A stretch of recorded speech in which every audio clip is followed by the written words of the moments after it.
Бақытбек Есентаевтың туған қарындасы ағасы туралы өзінің Instagram парақшасына жазба жариялады. Осы күнді ұзақ күттік, Аллаға шүкір бұл күнге де жетті.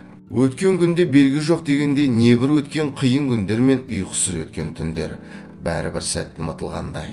Қос ағам, қос қанатымның осылай кездесуін көре алмай қалам ба деген жаман ойларда болды. Үлкен ағам 2020 жылы 95% өкпесі қабынып, ковид болып есіміз шыққан еді. Бауыр деген өте қымбат қой. Інімді көруім керек қайткенде, күтіп алдына шығуым керек деген қатты талпынысы болып. Ал інісі Теміртордың ар жағында отырса да, тамыр таныс дәрігерлерге хабарласып, әйтеу бір дегенде бір Алланың арқасы. Екінші дәрігерлердің арқасы осылай екі бауырдың аман есен құшақтасып тұруы. Құдайға мың бір тәуба, осы күнге жеткізген. Қаншама күннен бері пост жазуға да қолым тимей кетті. Қыдырудан қолым босамай. Бүкіл дайрекке келген құттықтауларға жауап бере алмадым. Қолым тигенше жауап жаздым. Ол үшін кешірім өтінем, құрметті менің адал оқырмандарым.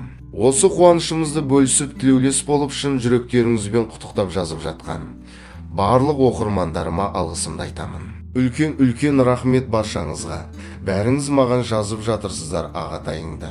Неге сториске салмай кеттің деп, біраз күн өтсін деп күттім. Өйткені бірдеңе шығарсам болды.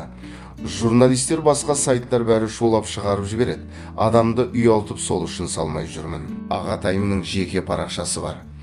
Тіркелем десеңіздер, көп сұрап жатқан оқырмандарым сіздер үшін деп жазба жариялаған. Бақытбек Есентаевты аман есен жанұясымен қауышуымен құттықтаймыз. Егер видео ұнаса, лайк басып, видео астына өзіңіздің пікіріңізді жазуды ұмытпаңыз.